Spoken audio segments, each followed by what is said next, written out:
বিকেলের দিকে বাড়ি ফেরার পথে আমরা গিয়েছিলাম জয়পুর জঙ্গলের মধ্যে অবস্থিত বনলতা রিসোর্টে। বিষ্ণুপুর থেকে মাত্র 12 থেকে 13 কিলোমিটারের মধ্যে অবস্থিত এই রিসোর্টটির পরিবেশ সত্যিই খুব মনোমুগ্ধকর।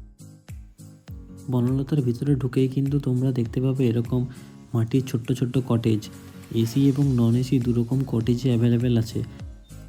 চারিদিকে এরকম গাঁদা ফুলের গাছ দিয়ে ব্যারিকেড করা আছে, আর এটা দেখে সত্যিই সবারই খুব সুন্দর লাগবে। বছরের প্রায় সব সময়ই অনেক মানুষ এখানে ছুটি কাটাতে আসে।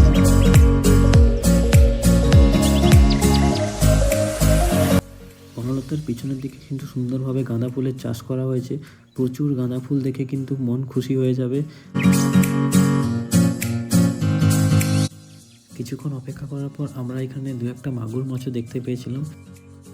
গাঁদা ফুলের বাগানের জাস্ট পাশেই একটা লাল ফুলের বাগান দেখতে পেয়েছিলাম, বাট জানি না এই ফুলটা কি। তোমরা যদি জেনে থাকো কমেন্টে যদিও জানিও আমাকে। তোমরা এখানে এমু পাখিও দেখতে পাবে, খাঁচার মধ্যে রাখা আছে অনেকগুলো এমু পাখি। তো আজকের ভিডিওটা এখানেই শেষ করছি।